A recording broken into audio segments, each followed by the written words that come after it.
Before we really dive into all of it, I wonder, Mike, Renee, you are real trend experts. I mean, you're exposed to so much of this stuff so early in its life cycle, and you're also on top of all the the food news, right? Not food service, retail, anything having to do with foods, flavors, etc. What in your mind are some of the big or most memorable or favorite food stories of the year of 2022? Anything come to mind? I think the one that I really enjoyed this year the most was Linda Skeens. Do you remember Linda Skeens? Does that name ring a bell? So she was the woman on TikTok where somebody had gone to the state fair, county fair, and they saw that this Linda Skeens had won like every single award at the local state fair. And so they wanted to track her down. And it was the woman that lives in Appalachia, and she didn't really want a lot of attention. And it was one of those things where you thought because social media had taken it over that it was going to go wrong. They were going to track this woman down and she wouldn't be what you thought she was, but actually it ended up, the story was really nice. She's just a really talented cook who wins every single award at the state fair. Since then, she's been on like the Today Show and all over the place. And she actually has a cookbook out now. So it's like one of the few food-driven social media stories that, at least up until this point, has been pretty wholesome, and it hasn't really taken a wrong turn or become a milkshake duck situation or anything like that. Wait, so two things. Milkshake duck? What? Yeah, you know milkshake duck. No. No, really? I do either. What's the milkshake? Really? It's a phrase that like anything good that comes out of the internet, a week later, you're going to find out that there's something horrible about it. So there's a story about some great person that, donated, food to kids or something. And then a week later, you find out that person is, racist or some horrible thing. So that's the terminology. A milkshake duck situation. Yeah. What's the story that involves milkshakes and ducks specifically? The actual milkshake duck, I think it's just like a cartoonist created a cartoon of a duck eating a milkshake, which seems like the most wholesome thing on earth. Oh, I see. And then, the story is that like a week later, some horrible thing happens about it. So that's like the terminology for anything that, kind of takes a wrong turn. Well, it's interesting because milkshake duck is definitely preferable to duck milkshake. Right, the order of words. Maybe that's the swap. Maybe then you figured out that the duck was actually drinking a duck milkshake. And Renee, as we get started, any favorite food stories of the year? Or are you going to go with the milkshake duck as well? That's a new one. It is funny how sometimes I just I think Mike is very in tune with like TikTok and a lot of the terms and stuff that I don't think I'm hip enough to know yet, but. Yeah. I don't know. I really liked the one story about, I love my animals, speaking of, and I like the story about the, that really ridiculous, like $75 tasting menu you could have for your dog. That's awesome. I think it was in San Francisco. I don't know. It's probably very successful too. Yeah. Yeah, surprisingly, probably. This is my favorite story of the year. I think a lot of people saw this because it was all over the news, but I just think it's the funniest thing. I mean, the headline basically says it all. How do you not expect to get caught when you do this? It is so crazy. Okay, and with that, I think we can officially get started. Hey, everyone. I wanted to introduce a little bit before we jump into the data itself, some of the topics that we've just sort of been talking about internally at Datassential and amongst people that sort of generate some of these reports. One is this notion of something that's called generative AI, which is a term I think many of you are hearing more and more of every single day. And we've sort of previewed some of this in earlier episodes of Simply Smarter. And we want to show maybe just a few more examples because we think this is really going to be a big thing. You're seeing some companies getting lots of funding all of a sudden. It is quite obvious that AI that creates stuff, creates content and pictures and words and music is really going to be a thing with us for some time to come, right? Using a tool called Stable Diffusion, we were able to very quickly make a picture like this. This is not a Google image search. This is something we literally created just by typing in some words, right? The future of sushi is served by our robot overlords. It's a gorgeous image. I actually have this up on one of the TVs in my house as a piece of digital art now, along with some animal photos.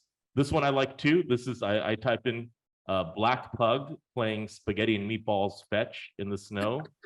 And look at what it's done over here, right? You can see the spaghetti, it's fetching the meatballs, but look at the person throwing the meatballs and spaghetti. It's like this. What is even going on? And then if you look in the lower right-hand corner, I don't know if you can see my cursor over here. What is this thing? This tiny one, yeah. Yeah, this tiny one. And it's like this, you can tell like it was like a head that was grafted onto some furry robot body. It's really, really disturbing. And again, just achieved by typing a few words into an AI creation engine. So we'd encourage you all to play with some of these tools. You're going to see people get very, very good at making art and imagery and other things with tools like this. And this looks like it might be the future of digital art. So here's me on the left. That's actually a company stock photo of me, mixed with a little bit of Joe Biden on the right. And this is what the AI would create. Can you see both me and Biden in the right picture? I can see a little bit of it. Or what if Jack Lee became sort of Jack Lee and a little bit of Bruce Lee as well, right? Amazing stuff that you could do. And Mike is going to show you some examples of how this might actually come into play in the work that you do as it relates to innovation and testing and whatnot. And this one is really interesting. So you can actually play with a text creation engine right now, where we just typed in the thing at the top in yellow, write a 1,000-word short story about a baby kangaroo that only likes to eat kale and peanut butter and who has a passion for disco dancing. And within about 3 seconds, this fresh short story was created below. I mean, I'm not going to read the entire thing, but it's actually pretty good. It's pretty compelling. I feel like you don't need human authors of children's books anymore at a minimum, right? And this thing is actually pretty good. Once upon a time in a sunny meadow in Australia, they lived a little baby kangaroo named Joey. He was different from all the other kangaroos in the meadow. Talks about, I mean, all the detail it's put in here just from us typing something in. So these are all examples of what's called generative AI. And Mike is going to go into a little detail later about how this is going to impact the food industry too. So with that out of the way, I'd like to have you all generate some stuff right now as well. Please hit your chat button, make sure you're set to everyone, and let us all know where you're chatting in from. This is the very last show of 2022, so it'd be great for us to all say hello one more time to all of our friends and colleagues from around the industry, and be as specific as you want. I wouldn't give anyone your specific street address, that's a little too specific, but the town, the neighborhood, the city you're in, let us know where you are viewing from. Okay, let's get started. So we have a new report in Report Pro that we encourage you to check out.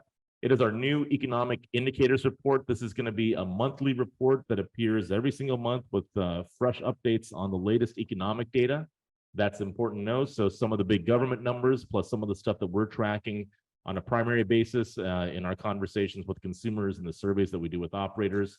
It's a great way of staying up to date on some of the most important things at a macro level. And remember, this is just one of the thousands of different things that you'll find in Report Pro. Here are just some of the recent covers that you'll find in there.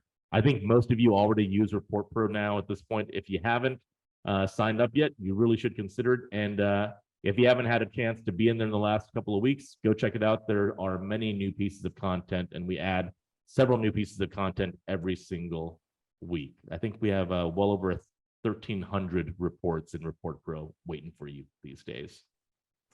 So I thought a nice way of us getting today started is maybe a little bit of a review of some of our favorite slides from the last year. So if we look at 2022 and this Simply Smarter webinar, what are some of the things that we think were sort of most meaningful or important or just all around fun? And we're going to do a quick, 10-minute recounting of some of those, just as a reminder of some of the key storylines that have been important for this year and that we think are going to continue to be important for the industry going forward. So we're going to take a trip back to June. This is episode 13. We're officially in season 4 of the Simply Smarter webinar. Episode 13 on June 23. We featured a bevy of data about consumers and how they eat and what dinner is like for them. And I think this one stat sums up a lot of what is important in that report. And I'll provide a little more detail beyond this too. But about half of all people watch TV during their last meal at home. And, you know, to us, for a long time, there's been this erosion of the traditional dinner where you sort of sit around the table with other people. There's been a spike in people being alone. There's actually been a psychological spike in perceived loneliness as well. But the formal meal is largely gone in everyday life. It's sitting, you know, by yourself, watching Netflix, and the food is sort of part of that overall, let's say, solitary experience in some cases. And it's no longer using formal cloth napkins or anything like that. Paper towels are the number one thing that people use to keep themselves clean while having a meal. We've gone to a very sort of more informal, on-demand society, and that is true of the way that we eat as well. So if you had to sort of construct a picture of what does dinner look like, it looks more like this than it does, you know, 5 people gathered around the same dinner table. So I feel like when you watch movies and they always have like that dinner table scene, like that's probably unrealistic in a lot of cases at this point. We then a couple of weeks ago, or maybe a couple of months ago, we did a deep dive into some new data from our Firefly service. So for those of you that don't know, Firefly is a data set that captures every operator in the US and Canada and 60 other countries all around the globe. And in many of these countries, including the US, we have really detailed information on those operators. In the US, for instance, we catalog their hours of operation, and we also track every single day, are the new restaurants opening, are restaurants closing. And here's one of the pieces of information that that we featured back on October 27th in episode 21. That is a pretty good overview of where our restaurant landscape is. There's 2 lines on this chart over here. We'll talk about the green line, which is the number every month of brand new restaurant openings across the US. And then you have the red line, which is how many permanent restaurant closures there are every month over this period of time in the US. And if you look at this, you can see that leading up to COVID, the green line was sort of above the red line pretty consistently, which means that you had a net increase in the size of the US restaurant universe, right? More restaurants are opening than we're closing. Then all of a sudden, COVID hits and things reverse, right, as we get to March 2020. And all of a sudden, the red line is above the green line, and it's actually stayed above the green line this entire time. We've not yet gotten to a point where things have reversed yet again, and we now have more net new restaurant openings than we do closures. Since COVID, every month we've had more closures than we've had openings. So that's one of the stories. We've had a condensing of the restaurant universe in the US, certainly in terms of the number of units that are out there. The other thing that I would note, and I think this is probably the more interesting piece, is if you look at the beginning, right, starting at, you know, like late 2021, early 2022, we have this third set of data, which are these sort of like gray bars. It actually maps to another axis, so you don't want to look at them relative to the lines. You just want to look at the gray bars relative to each other. This is the total level of activity every single month. It is the combination of the number of restaurant openings and closures. So when the gray bar is really high, that means you had either a lot of openings or a lot of closures or a lot of both of them combined. When the gray bar is really low, that means there's just not much going on. There's not a lot of stuff opening, and there's also not a lot of stuff closing. And since the beginning of this year, or really the end of last year, we've seen a continued drop in this gray bar, which means a net decline in total restaurant activity. There aren't that many new restaurants opening. There aren't that many other restaurants closing. It's almost as though COVID, let's say, shook out a lot of the restaurants that were sort of on shaky ground in the first place, and a lot of them closed already. So there's not much more that need to close beyond that. And you also don't have a lot of restaurant openings because of all the uncertainty that we've had with, you know, supply chain, labor, inflation, and also just the ramp up time it takes to open up a restaurant. So we're hopeful that we'll see this green line start to turn up and we'll see net expansion in the industry again sometime soon, but we haven't quite got there just yet, right? Expansion to contraction to this period of uncertainty that we see with the gray bars. Also, on October 27th, just about a month and a half ago, we looked at restaurant hours, and this one was really sort of fun, where we looked at the opening and closing times of restaurants in the US in this case. And we compared a whole lot of different things. But in this particular chart, we have two lines. And we're looking at a Wednesday, a typical Wednesday. We chose Wednesday because we didn't want to do a Friday or a Saturday because, you know, restaurants are going to be open later. Sometimes you don't want to do a Monday because some restaurants are just closed on Monday. But Wednesday is like smack dab in the middle of the week and a pretty good, like typical point. So we looked at a typical Wednesday in 2019 versus a typical Wednesday in 2022. And these lines show the percentage of all restaurants in the US that are open at different times of day. And you can see that, you know, at some parts of the day, the blue line, which is 2019, is much higher than the red line. You know, if you get to like the middle of the day, like noon or 12:45 p.m., the blue line's a little bit higher. But by the time you get to, let's say, like 9:45 p.m., that blue line is way higher than the red line. And the gap is like 15%. In 2019, 57% of restaurants were open at 9:45 p.m. In 2022, it's down to 41.5%. Restaurants are just open way fewer hours today than they used to be. And if you sort of average this out across all times of day, on average, we've lost about 7.5% of the restaurant hours that are available per restaurant. The average restaurant is open 7.5% fewer hours today than it was 3 years ago. And look, we're in like COVID recovery now. It's not like restaurants are still closed because of fear of disease or anything. They're more than likely closing earlier because of issues with labor and not having enough people and staffing. And there may have been a societal adjustment too, because people are just sort of at home more, not going to work and then having to come back, that we've just adjusted to an earlier lifestyle as well. We're just not eating out quite as late as we used to. So this is a really big one, right? Places are closed way earlier than they used to be. And as you can imagine, that trend line changes depending on what part of the country you're in. The other thing that was really interesting, this is from our one table research. This goes back to episode 16, which was in August. This is the self-reported level of profit margin that operators say that they earned pre-COVID and then in the summer of 2022. And you can see that the number has dropped fairly substantially, right? From 21% self-report to just 13%. On a relative basis, that's like a 40% decline in operator margins. And you know, the reasons are pretty obvious, right? Food inflation, operators not having adjusted their menu prices as high as they need to make up all that increase in food costs.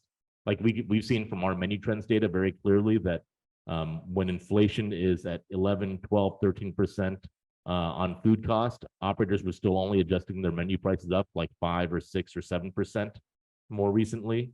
So they were eating quite a bit of that. Labor costs also increased for them. In many cases, overhead expenses increased as well. Sudden spikes in food products that they had to buy that they didn't have any choice over led to a pretty sharp decline in margins. And I think the key lesson there is, whereas let's say in the first couple of years of the pandemic, the mantra was, hey, how do we optimize revenue if you're a restaurant or a place like that? The thinking really has shifted to like, hey, it's not just about top line, but we need to focus on bottom line too, and make sure that our margins are actually working for us. So for those of you that are, let's say, in the manufacturing business, your message to the operator might be more around, here's how our product actually helps you achieve better profitability, because that's what they're looking for these days. We then also looked at a whole lot of information from menu trends across the year. And here's, to me, I think one of the most important things that we learned, which is in episode 19, which is in September. I got to explain this chart real quickly. So what we're looking at is a distribution of the net change in the penetration rate of different foods, flavors, ingredients, pretty much anything you can find on the menu. We track something like 11 to 12,000 different foods, flavors, descriptions, ingredients, other things that you might find on a restaurant menu. This curve sort of shows how many of those 12,000 different things grew or shrunk a certain amount versus the prior year. Blue line shows you what grew, how much things grew or shrunk in 2019 versus 2018. The green line shows you how much grew or shrunk in 2020 versus 2019. 2019. So these are the pre-COVID lines, if you will. And they're both sort of normal curves, right? They're sort of like that bell-shaped curve, normal distribution, sort of what you would expect, where most things don't move very much at all, but you have some things that move a lot or a little bit in either direction. In 2021, which was, our first year of post-COVID data, we saw a complete departure from that curve, right? We no longer had this really nice bell-shaped normal distribution. We had this really funky curve, this pink one over here, where not only were there not a lot of things that grew on menus because menus became so much smaller almost overnight, you had a whole lot of stuff that completely fell off a cliff. Like the craziest part of this chart is this thing on the left over here, where you have this massive spike in things that fell more than net 2% on menus, which is a massive change. As you can see, it normally almost never happens at all. You didn't see it in 2019, you didn't see it in 2020. We have a massive number of things that had happened to in 2021 as we had like the menu earthquake from COVID. And the question is, would this persist in some way as we get into 2022 and we start seeing our first year out of COVID, or our first year, as we get into the deeper parts of COVID? Would we get back to that normal distribution that we saw in 2019 and 2020? Or will we still see a crazy 2021 looking pinkish line? And here's what we actually saw in 2022. We saw a complete reversion to the norm. That normal bell-shaped curve completely came back, which says to us that the industry is moving back towards trend growth again. Things are growing again on menus in a way that just wasn't really possible as we were sitting in those early COVID periods, which is why you have, 60% menu growth for things like oat milk, 40+% menu growth for flavors like tahini, or 90% plus menu growth for items like Korea, which is, almost like a TikTok inspired item. And you can see how many different ways there are for trends to really explode. And one other stat that I thought was really fun from October 27th, this is episode 21. This is the percentage of consumers that say they ate globally influenced food within the past week. And we even went so far as to exclude Chinese, Mexican, and Italian, because those are almost arguably just part of like American cuisine or culture at this point. So even if you take all those out, this is the percentage of consumers that say they had some other type of globally influenced food in the past week. And it really is a generational story, right? Just 19% of boomers, but 58% of Gen Z. And you think about which generations that are going to be coming, are going to continue to sort of, grow in their influence, and which ones are going to start shrinking by number. And it becomes pretty obvious that the fuel for growth for food overall is global influence. And we have a whole lot of data that points to this. We could find a lot of this in our flavor service, which for those of you that haven't used it, basically tells you for everything that you could put in your mouth, well, not everything, pretty much everything you put in your mouth, food, flavor, drink, ingredient, healthy method, whatever. Do people know what it is? Have they tried it? Do they love it? Do they hate it? Do they fall somewhere in between? And if you look at cuisine types, right, different types of food on a cuisine basis, we asked people, hey, if you're going to have this type of food, would you want it to get it like from a restaurant or someplace away from home? Or would you rather have it from your own home, or do you not have a preference? Well, basically for every single cuisine type, people would, other than American food, and who even knows what that means at this point, but for every other type of cuisine, people would rather get it from a restaurant or away from home than having it from their own house. And this really is the advantage that restaurants offer, that people want to go to restaurants and get food from food service for stuff they don't really know how to make from home, or that might be a little bit more adventurous for them, or that might be a little bit more interesting they're not as familiar with. And the more we lean into bringing global trends onto things like menus, the more we're playing to our strengths in food service. American food, we could probably have another conversation about what that actually means these days, but the tilt towards away from home when it comes to cuisines from around the world is really undeniable. And the last chart I wanted to share, this comes all the way back from almost a year ago, March 3rd, episode 5 of 2022. We looked in our flavor data set at just the items in that very first stage of what we call the menu adoption cycle, those really early stage trends that are just starting to move, right? Most people don't really know what they are yet. Most people haven't tried them yet. And we said, let's look at the percentage of people that love or like these early stage trends. And let's just sort of take an average of those scores across all those hundreds of early stage trends. And then we're going to cut that data by the different type of consumer. And you see some really interesting patterns. And I wanted to call a few of these out here. So what you're seeing plotted here is the average love and like across hundreds of early stage trends, broken out by consumer type. So the first thing I would note is, you might say, ooh, look, Hispanic and Asian consumers, they love early stage stuff a lot more. It looks like that, but it turns out that a lot of that is because a lot of those early stage trends are actually Hispanic or Asian in origin. And consumers that have that background just tend to like the stuff more because they've been more familiar with it and grew up with it in some case. It is not necessarily an indication that they like earlier stage stuff overall. But there is some indication here when you look at income that people from higher income brackets from $100,000 plus are much more likely to have an interest in early stage stuff than people at the opposite end of the income scale. But the single most interesting thing I think on this chart is the yellow line over here. And we've been saying this for years now, and the data continues to prove it true, which is that foodiness and the interest in new food trends that are actually like food trends per se, not just weird, wacky things like pouring, the color purple on some odd food. Actual food trends tends to have peaked with millennials. 10 years ago, we probably would have guessed that each successive generation would be more foodie oriented and more early stage trend searching than the previous generation. But it turns out that isn't true, right? We started seeing signals a few years back that it looks like that foodiness really sort of peaked with millennials, and Gen Z has a different approach, right?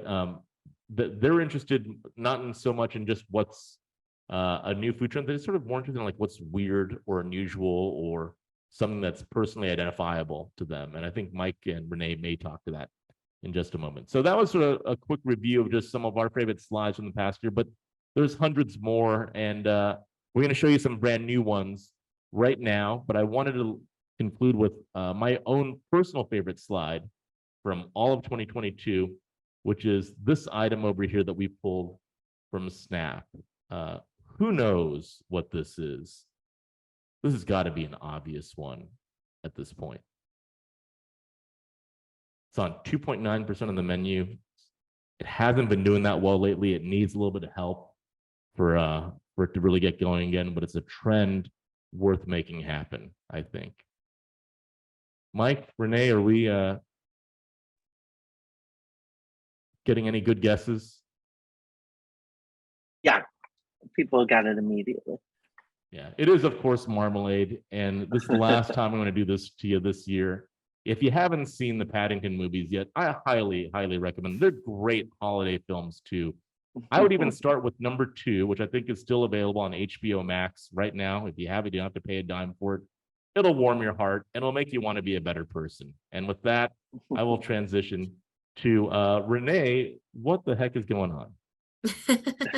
Yeah, so I'm just gonna go through some of the recent news stories, and I thought I love this picture. I thought it was good for I feel the holiday spirit. I think everyone does. So let's see, what do we have up first? I feel like you're gonna have 2 animals with diarrhea at the end of this. Is basically what's gonna happen.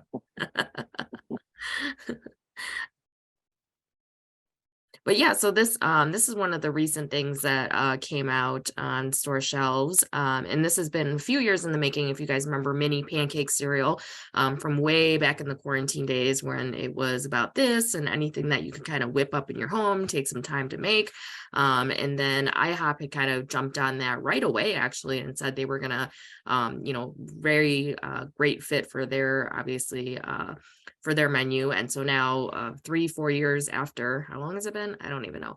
It's been a long time, right? Since the pandemic days. So now they have this mini pancake cereal that's in a blueberry and syrup flavor that looks delicious. So I mean, I think Renee, that sounds really good. It looks awesome. And like one of the things we've observed is we used to get asked like, hey, what's a fad versus a trend? And let's stay away from the fads and let's only go after the trends. Like the fads are sort of the trend these days, right? Like you almost call them micro trends or mini trends, and you don't use the word fad anymore because a lot of them can play, right? I mean, this is something in the previous you would have called like a fad, ignore it, but it's a thing now, right? Yeah. And do you remember French Toast Crunch cereal? Oh yeah, that was Cinnamon Toast Yeah, Crunch? like it's the same. No, French toast. there was a French French toast one, and it was like Yeah, little, and they were like little mini tiny. French Yeah, it was toast. good. They looked like Yeah. little baby French toast. So That like, I reminded don't me know, of like a it's Cookie not the Crisp too. craziest idea. True. Yeah. Cookie Crisp. This you guys have probably seen or can probably guess with those colors what this is, what brand this is. But this is McDonald's new drive-through test location in Texas. So like the Taco Bell, future restaurant, a lot of places now with the increase of Uber driver, Uber Eats and DoorDash. I know I've been to a couple restaurants where I see so many orders piling up, and like a lot of it is like the third party delivery. So now they have a lane that is specifically for third party delivery. So and they're also using conveyor belts to reduce that human interaction too. And then I don't know, have you been to these, Mike or Jack, like where you might see it and then you're like, oh man, you only have to, there's not really, you can't order it there on the spot. I feel like that's kind of a common like annoyance that I might have. Wait, what? Wait, you can't order it? What? Well, some of them is like pickup only, and you had to have only. ordered it through the app. But now McDonald's, there are for this one specifically, there is like a kiosk inside where you can where you can order it then too. So I feel like that might be. That's interesting. And is this the full extent of the branding, or do they have the word McDonald's or the entire logo somewhere, or is it sort of like this minimalist? You can sort of tell it is more minimalist. I'm sure there is something like in the front that we're not seeing. That sign. I feel like this is a sign over here, but I wish I could rotate this picture. Yeah. AI will pop it to one of those AI things and be like, exactly. Eggnog. Speaking of like just Christmas and the holidays. Are you saying gross to this one? I mean, it does. I mean, I love eggnog, but I don't know about this one. Yeah. So there's been a couple of companies that have been trying to do their own spin on eggnog. There was like the ranch nog from Hidden Valley last year. Eggo Waffles did their Eggo Nog, which actually looks really great. This one, no offense to Hellman's, but they're replacing the eggs in eggnog with mayonnaise. I have the same kind of. Ooh, I think that would be way too It could be good though, right? I mean, conceptually, yeah. And it makes, eggs are so expensive now. Like my grocery store, I have to get the free range brown eggs are cheaper than the normal ones. So maybe that's what they're trying to do, is say, hey, you've got maybe mayonnaise in your pantry, use that instead for your eggnog.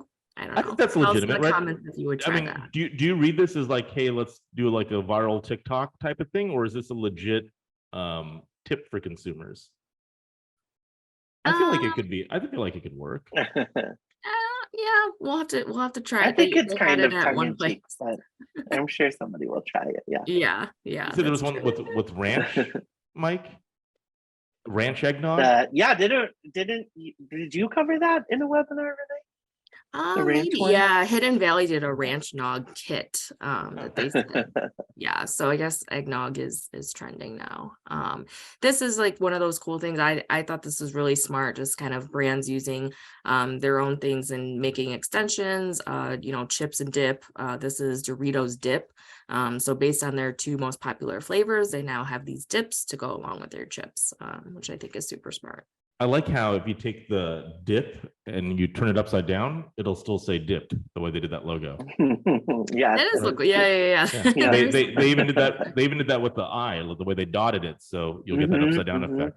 Smart. That is smart. And then speaking of kind of like product extensions and stuff, these did you guys see these? This was like kind of a flash in the pan because it was just a LTO for National Cookie Day a few days ago, but Subway came out with these foot-long cookies.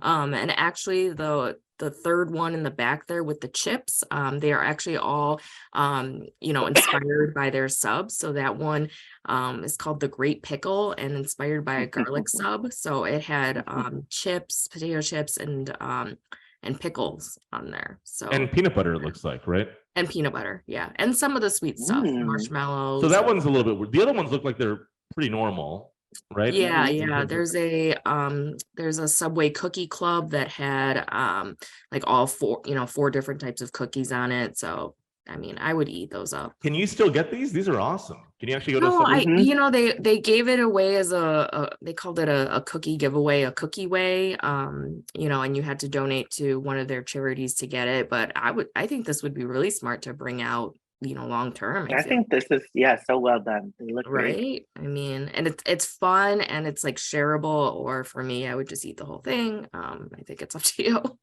So and cookies are kind of having a moment. We have Crumble and all of these cookie brands growing. It makes sense, yeah. And all the like Brookies and all the little mashup things. I mean, could this be its own concept, like literally a foot-long cookie that you just add whatever you want to on top, and it's someone just said, "Can you toast it for me?" Yeah, that would be. I feel like this is totally a thing, right? Or could customize it, yeah. Yeah, like almost like a fast casual restaurant. Add some of this, add some of this. They toast it for a second, and you have this amazing. Maybe someone in the audience will go make this. Yeah, that's awesome. We copyrighted that idea. Just a second ago. And along the same lines, this is Red Lobster's not Hush Puppy. I keep wanting to say that because we are actually covering Hush Puppy coatings next year. But this is a mashup of their shrimp and their Cheddar Bay biscuits. So that also sounds really good to me, and I'm not the biggest cheese person, but that I do love those Cheddar Bay biscuits. And if you saw, I looked inside in Insider too, or Brand Fingerprints actually is the one where we do those cool word clouds, and it's like the top of mind items for brands. And two of the biggest ones for Red Lobster were, of course, Cheddar Bay biscuits, and then seafood, lobster, and shrimp. So so I've actually done that analysis. So Brand Fingerprints is our platform that sort of tracks what consumers think about the 200 different restaurant brands, a bunch of different C-store brands, and a bunch of different grocery deli brands as well. And in restaurants, if you go into Red Lobster, the number one item that people associate with Red Lobster is not the seafood, it's the Cheddar Bay biscuits. I think by a pretty wide margin as well. So great idea. What is this?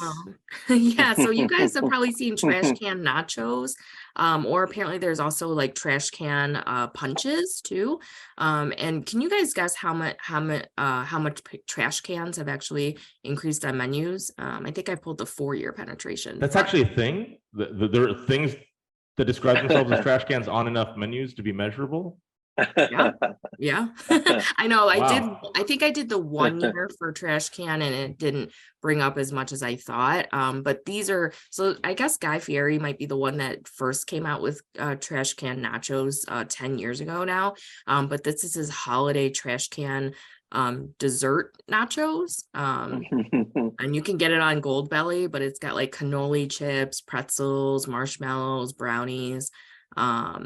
And so the actual percentage is 30% on menus in the past 4 years. That's crazy. So maybe this is a question I'm actually personally curious, because we're talking to like a very enlightened, food audience here of food industry professionals. In chat, can you just let me know, even, is Guy Fieri considered to be a good chef? And you all can put your opinion in there, and I'm curious what it comes. I mean, I love Guy Fieri. I think he's hilarious. Well, what are people saying right now? Yes, no? No, I think because you asked about the chef part. They like him, but not about the but don't want to eat his food. They want to hang out with him and eat someone else's food. Right.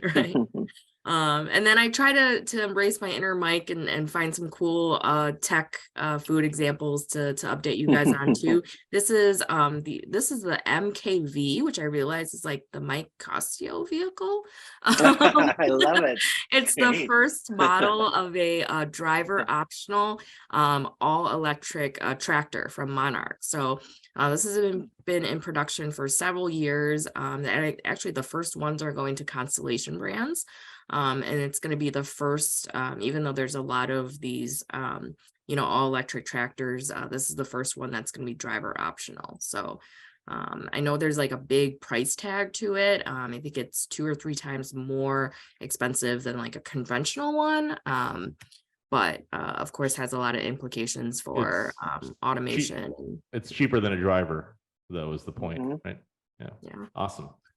One more subway thing. Oh yeah, another subway thing. So you guys have probably seen this, but they are hoping that their Eat Fresh motto can kind of translate into vending machines, which I think is quite interesting. These are their grab and go smart fridges, and they're going to be selling daily made subs. And this debuted in San Diego at the University of California, and they're thinking of doing this in airports and other spaces like that. So I mean, when I was at the airport not too long ago, I got those like farmer's fridge things, and it's kind of that same idea where it's it's still as fresh as you could imagine from a vending machine. Yeah, super smart, and it shows you just how powerful branding is, right? Because if you took the branding and the name away from this, it would just be like another place that has like a pre-wrapped sandwich, but it looks so much cooler with the branding there. Subway. Yeah, exactly. And then 2 more quick little things. What do you guys think this is if you have not seen it? No cheating, but this, this is a smart device for your fridge called Shelfie. So a doorbell. Ring the doorbell on the fridge. See what opens up. But yeah, this actually circulates the fridge air and purifies it, and is supposed to make things last longer. So I've always tried those little like green balls, or like the little mats you can put under your in your fridge liner, the bins. And I just think with inflation and things are always getting more expensive, and then your sad lettuce just dies, that you paid so much for. So things like this are really interesting to me. So do really good refrigerators have this type of thing built into them already? Like if you buy like the super expensive refrigerator, does maybe I haven't seen that. You would think personally. It would just be in the fridge. Okay, cool. Yeah, that's true. But this is kind of related to, I think everyone is always like, those memes that are like, your avocado is fresh is ready to eat, and then 2 seconds later, you went to the bathroom and it's dead. So this is actually some technology that will scan your avocado and tell you exactly how ripe it is, how long you have until it's ready, all of that good information. And so they're working on this for both distributors, and I think the really cool thing is if they actually did have this in the grocery store. Oh my God. You could, That's because I know awesome. I do that little trick with the little thing at the top, you like pop that out. I don't know what you call that. And that kind of helps, but this would actually be really cool, I think. And they're actually working on, this is from a company called Appeal, and they're working on similar technology for other fruits too. Yeah, they're working on food waste, right? Isn't that one of their missions? So. Yeah. Mm-hmm. Awesome. Yeah. Very cool. Well, thank you, Renee. And Mike, now we're going to jump into the future a little bit. Yeah. What is going on? Let's get right into it, because I know we don't have a ton of time. So actually, this is an AI image that Jack developed. So getting into the 2023 trends, so we are releasing them today. They're available in Report Pro in our Food Bites publication. So we uploaded them directly before this webinar. So you can get into Report Pro and see every single food trend that we're forecasting for 2023 ahead of the full deck that's going to come out at the end of the month, which dives a little bit deeper into some of the data, and that will queue up in the January webinar. But just from the get-go, so we have some key indicators at the front of the report that get into some of the macro trends that are really going to impact the industry. But the one that came up over and over, and I don't think it's a surprise to anybody, is the key concern for 2023 is affordability and high prices for both consumers and for operators. So we asked the operators, what is your top concern for 2023? And 87% said that they're worried about inflation. So that was above the labor shortage, that was above a recession, although I know it's related. It was well above COVID. Only 10% of operators said that they were worried about COVID in the year ahead. And we actually, there's a spread in the report where we asked consumers to give the food industry some advice for 2023. So just things they want to see. You can tell us anything. And the thing that came up over and over and over again, and I know it's hard, is consumers are really feeling the price pinch, whether that's at the supermarket or when the check is at the table. They did give us some ideas. So I would say dive into the report to look at some of the ideas that consumers had that they would like to see for lowering prices.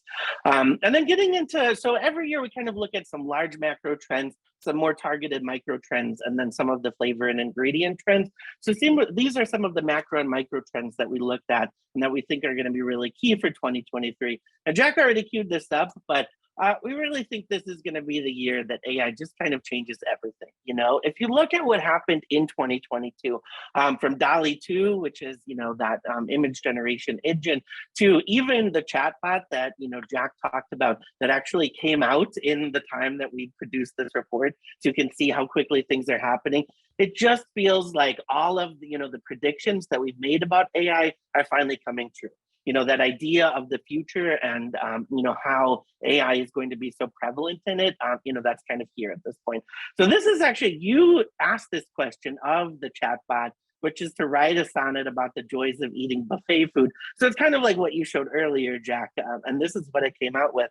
And so it is, this is OpenAI, so it's the same company that came up with DALL-E 2. This is their chat engine. And so it does really funny things, it can kind of come up with, really humorous, kind of content copy. But I actually asked it if it could come up with some reasons why plant-based foods may or may not become bigger in the future. What are some hurdles that plant-based foods would have to overcome? And the answer that it came up with, I would say, was almost indistinguishable from something that we would write at Datassential. Some of the answers it came up with were actually on par with data that we haven't even released to the public yet. So just the sea change that's happening when it comes to AI, I think is truly insane. On the next slide here, I want to just try something real quick.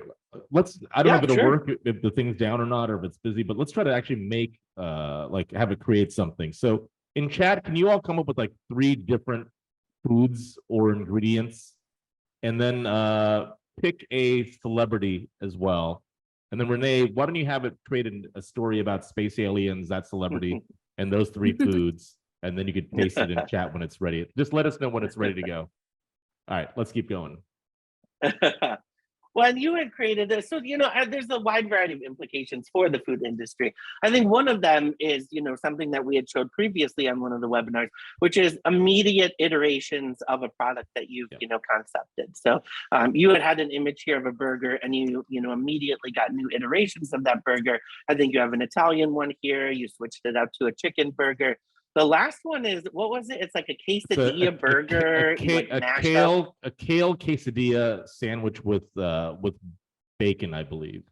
So yes, yeah. So the very first picture on the top left is an actual just stock photo of that exists in the world. Everything else was us iterating that same stock photo and making something completely new. So imagine, for testing a new menu idea, maybe you have some existing good photo of the last item you did, but you don't have a great looking photo of this new idea that you have just yet. What if you could just sort of iterate that on the fly and create ready to test imagery in a matter of seconds? That capability is basically here now. Requires a little bit of configuration, but the technology to do that exists. So we had 1 real picture, and the other 5 we created in just a matter of seconds based off that first real one. It's insane. If you've been in an ideation or innovation session with us, this is something that, is absolutely applicable and that we could use. And I think on the next slide here, we ask consumers if they're pretty open to it. And I think there's always this idea that consumers are pretty against this stuff. It's too out there, it's too new for them. But actually 77% of consumers are open to trying a dish or product that has been created by a consumer or by a computer. And that's across all generations. So if you do look at younger generations, they are a bit more open to it, but it's definitely not the type of thing that there's, this huge pushback with consumers. So I think next year, and we're going to talk about this more in the January webinar, but some of the stuff that's going to happen is really phenomenal and futuristic. I think Renee put it in the so I just what it came up with in the chat. Yeah, so the prompt was create a crazy and ridiculous story about space aliens, Johnny Depp, oranges, oat milk, and borscht. And was the story good? Yeah, I think they are all quite similar in that I don't know, that what I've seen. Well, space aliens, right? I mean, yeah. But they don't go into too much detail. Like it's definitely just. But you could say create a 5,000 word story. That's true. That's true. Try creating like a 1,000 word story and see what happens. I'm curious. Anyways, Mike, I know we're running short on time. Let's no, yeah. Well, I think what's so amazing about this too, not to stay on AI too long too, is that I mean, some of these, are better than what a lot of humans come up with. I think a lot of what they're talking about now is we aren't even going to have essays anymore in college because so much of what AI is producing is a lot better than the writing that students are coming up with. So I think that's the type of sea change that we're talking about, that we really have to rethink, kind of some foundational things about the tools that we use. 2023 is the year that Gen Alpha is actually the oldest members of Gen Alpha are going to become teenagers. So if you haven't really considered Gen Alpha and kind of this next generation of consumers beyond Gen Z and what they're going to look like and what their purchasing habits will look like, 2023 is a great year to do it. And part of the reason for that is because operators already care a lot about Gen Alpha. So over a third of operators, 35% say this is already a key generation for them. So whatever side of the industry you work on, there's a good portion of the operator base that already cares about this generation. It's also a very, interesting generation. It's for the large part, the children of millennials. So you can kind of think about what that means. A lot of them were probably raised in foodie households. They were probably raised in households where their parents wanted them to eat products with ingredients that they could pronounce and natural ingredients and things like that. So I think it's going to be an interesting generation. I don't think we should read too far into what kids are eating and what that means for the future. But I think now and into 2023 is a good time to start considering what their impact is going to be on the industry. We do have a section on our various trends dead. A lot of the trends that came up either, during the pandemic or prior to the pandemic related to health or technology or, the pandemic itself. They had a lot of hype and maybe we've seen them slow down a bit. Now everybody's asking, are these trends that are dying? Probably the number one we get asked about the most is plant-based meats. We saw all that hype around plant-based meats. And now I know there's been a bit of a question around this whole category. So we did ask consumers about it. This is kind of the key stat for this category, which is that 40% of consumers do say they plan to purchase plant-based meat substitutes in 2023. So there is a good portion of the consumer base who does plan to include them, in their meals in the future. I think the key things that we have to think about in this category are that, we did ask consumers, if you stopped purchasing plant-based meats, why did you stop? And that's about 20% of consumers. So 1 out of 5 consumers say they purchased them at some point and they've stopped purchasing plant-based meats. The number one reason was because they were curious about the category and then they didn't necessarily see a reason to continue purchasing. So it wasn't necessarily a sticky category for them. And kind of within that are, number one, they didn't necessarily think that they tasted better or even on par with traditional meats, and 2, they were more expensive. So, those were kind of the key hurdles that, this portion of the industry is going to have to solve in the next year.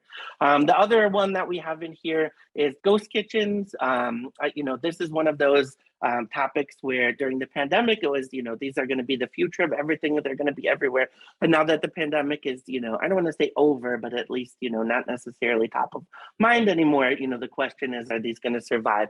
And I think, they will. To some extent, there's definitely not a need for every single restaurant in the future to have a dining room in the future where we do have delivery. And you can see that in this stat here. 63% of consumers say they are open to digital-only restaurants as long as, the food is tasty, it's a good value. That's particularly true of younger consumers. 73% of millennials say the same thing. I think the thing that we're seeing happen is, some of those bad brands are dying out. Some of those, brands that, just tried to kind of plant their flag really early and didn't necessarily have great food or great service. Those are the ones that are dying off, but we are seeing some of those brands, particularly from existing brands. So, some of those restaurant chains that consumers know and trust already, those are sticking around. So I do think we'll see them stick around for the future. We have a section on the new third place. So you probably heard that concept of the third place. Starbucks is, often associated with it, which it's, that idea of you need a place beyond your home and your work to get together with people, to go on dates, to, celebrate occasions, locations together. And, you know, as we come out of the pandemic, we definitely see consumers want to get together again. We definitely see, you know, they want to go on those dates again. But, you know, at the same time, you know, a lot of Starbucks are delivery only locations. You know, a lot of them are pickup only locations. A lot of people don't even have their second place anymore, which was work. Their work, you know, their home is now their second place. But we're still social creatures. We still need those, you know, places to get out and have fun again. So we think there's going to be room for kind of that new iteration of what a third place could be in the future, like this, which is Chicken and Pickle, one of the many pickleball entertainment concepts that are opening across the country. There's a section in the report on getting weird, and you know, it's just a good kind of time for brands to you know, stop being so staid and generic. Consumers are ready for some kind of frivolity and fun again, and so there's some fun ideas in the report of how you can do that, and some brands that consumers perceive to be either pretty weird or just authentic in their personality and branding. That is definitely a ripe avocado. It's saying eat me. Building a better back of house. We have a section in the report, I think into 2023, you know, we've been talking about this all through the pandemic, which is how do we build an industry that, you know, workers want to work in, that, you know, is a long-term, you know, kind of, you know, career for somebody to work in. But we've been in survival mode for so long that it's been really, really hard to consider what that means. And so I think, you know, as we get out of survival mode, hopefully a little bit, we can kind of consider what building that better back of house means. And, you know, building places that, you know, are safer to work in, that, you know, employees really enjoy working in. And I'm going so fast. I know we have 4 minutes. We have a section on video killing the Instagram star. So it feels like we just kind of got, you know, our heads around photography in the industry and how we need to build spaces that are built for Instagram and, you know, backgrounds and walls that people can take photos. And now everything has gone over to short form video, but that is the evolution that's happened. And, you know, I think we have the stat on the next page, which is insane to me, that 80% of Gen Z has used TikTok at this point. So when you look at the generational skews here, they're unbelievable. You know, when you, and it's not just that 80% of Gen Z has used it, but half of those have actually uploaded content to TikTok. So the thing that we're going to see, you know, in the year ahead is a lot more focus on video. You know, it's not necessarily, you know, building those static spaces so that people can take photos. It's about, you know, movement. It's about dynamic spaces. It's, you know, bringing out food that has, you know, a drip or a pour or whatever it may be. And it's including video, you know, as part of your branding as well. A nuanced authenticity, I won't get too much into it because it's a really huge topic, but I think just you know, the idea and the conversation around what is authenticity is evolving a bit. I think it was already a more nuanced conversation to, you know, start with, but it was just very hard for us to have that nuanced conversation in the context of social media. And so I think we're finally getting away from the idea that you know, authenticity is a very specific thing, and often that thing is just that person's background and where they came from. I think the area that we're moving to now is kind of taking into consideration a chef or a cook's wider experiences and heritage and background. It doesn't necessarily mean, you know, we're not celebrating, you know, the voices and marginalized voices, but it does mean, you know, kind of taking a wider scope when we look at what authenticity means.